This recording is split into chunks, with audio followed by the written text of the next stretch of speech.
بسم اللہ الرحمن الرحیم۔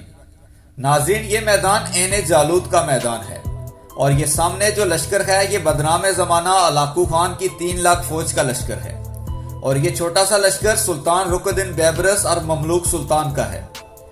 قریب تر بات جو اس وقت سب کو سمجھ آ چکی تھی کہ علاقو خان اگر یہاں سے آگے بڑھ گیا تو حجاز مقدس پر حملہ کرے گا، لیکن اس چھوٹے سے لشکر نے منگولوں کو کیسے شکست دی، سلطان رک الدین بیبرس نے یہ کارنامہ کیسے سر انجام دیا، یہی سب آج ہم آپ کو اس ویڈیو میں دکھائیں گے۔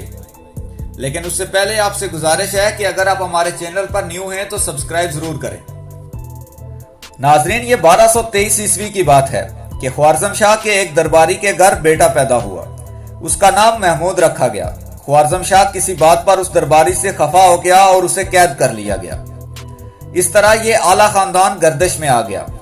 اسی دوران خوارزم شاہ کی سلطنت جنگیزی حملوں کی زد میں آ کر تباہ ہو گئی اور تاتاریوں نے مسلمان بچوں اور جوانوں کو قید کر کے غلام بنا کر فروخت کرنا شروع کر دیا۔ محمود بھی انہی بچوں کی طرح غلام بن کر مختلف ہاتھوں فروخت ہوتا رہا اور آخر میں مصر کے بازار میں فروخت کے لیے لایا گیا۔ مصر میں مختلف ہاتھوں سے ہوتے ہوئے محمود فاطمہ نامی ایک نیک خصلت خاتون کی تحویل میں آ گیا۔ فاطمہ کا ایک بیٹا فوت ہو گیا تھا جس کا نام بیبرس تھا۔ محمود کی شکل اس لڑکے بیبرس سے ملتی تھی، چنانچہ فاطمہ نے محمود کا نام بدل کر بیبرس رکھ دیا اور اسے اپنا بیٹا بنا لیا۔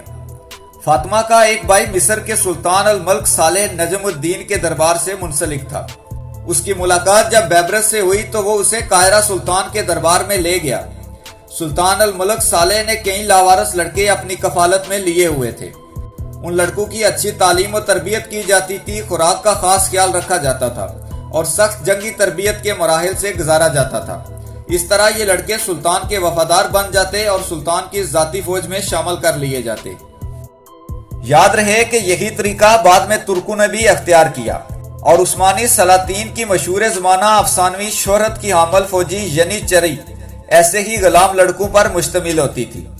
بہرحال محمود براہ راست سلطان مصر کے زیر نگرانی تربیت پا کر رک الدین بیبرس کے نام سے مصر کی فوج میں شامل ہو گیا اور اپنی قابلیت پر مصری سپہ سالار کے طور پر مشہور ہوا۔ عین جالوت کا میدان جہاں بیبرس نے تاتاریوں کو شکست دی وہ ایک تاریخی مقام ہے۔ اس میدان میں حضرت داؤد علیہ السلام نے جالوت کو شکست دی تھی جو ایک ظالم بادشاہ تھا۔ یہی میدان بیبرس نے انتخاب کیا تھا تاتاریوں سے پنجہ آزمائی کے لیے اور اللہ نے اس کو فتح نصیب کی۔ ناظرین، عین جالوت کا مطلب ہے جالوت کا چشمہ۔ اس علاقے میں ہلاکو خان اپنے 3 لاکھ لشکر کے ساتھ موجود تھا اور دوسری طرف سلطان رک الدین بیبرس اور مملوک سلطان جو اس وقت مصر کا حاکم تھا موجود تھے۔ بیبرس اس کی فوج کا سپہ سالار تھا۔ قریب تر بات جو سب کو سمجھ آ گئی تھی کہ اگر ہلاکو خان یہاں سے آگے بڑھ گیا تو اس کے بعد حجاز مقدس پر حملہ کرے گا۔ جیسا کہ ہم ہمیشہ پڑھتے آئے ہیں کہ خانہ کعبہ کی حفاظت خود اللہ تعالیٰ نے اپنے ذمہ کر رکھی ہے، لیکن اللہ نے اس کے لیے اپنے پیارے بندوں کا ہی انتخاب کیا ہے اور سلطان بیبرس ان میں سے ایک تھا۔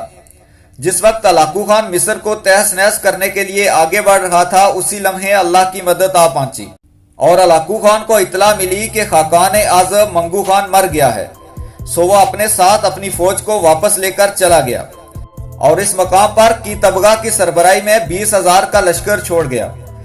تمام دنیا سے منگول شہزادے اور شہزادیاں بھی منگو خان کی فوتگی کا سن کر منگولوں کے مشہور جرگے جس کو کرولتائی کہا جاتا ہے بے شرکت کے لیے روانہ ہو گئے۔ دراصل یہ ہلاکت ہی منگولوں کے ظلم کے آگے بند باندھنے کا سبب بنی اور اس کی شروعات رک الدین بیبرس کے ہاتھوں ہوئی کہ تبغہ خان نے اپنا ایلچی مملوک سلطان کے پاس بھیجا۔ وہ ایلچی کے تبغہ کا خط لے کر جو ہلاکو خان نے لکھا تھا جا کے سلطان سیف الدین کے آگے پھینک دیا۔ اس طرح کی حرکت دے کر سلطان اور بیبرس کی آنکھیں غصے سے لال ہو گئی۔ ایک درباری نے خط کے مندرجات جب سلطان کو سنائے تو وہ بولا، اپنے ہلاکو خان سے کہو کہ اس سے ہمارا کوئی جھگڑا نہیں، لہٰذا وہ ہمیں ہمارے حال پر چھوڑ کر واپس چلا جائے۔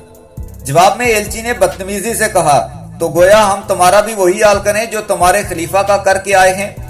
جان لو کہ ہمارے آقا کی طاقت لامحدود ہے اور دنیا کی کوئی طاقت اسے مٹا نہیں سکتی۔ اس کا انداز بیان سن کر سلطان سیف الدین آگ بگولا ہو گیا اور حکم جاری کیا کہ ان تاتاریوں کو قتل کر کے ان کے لشکر بھجوا دو۔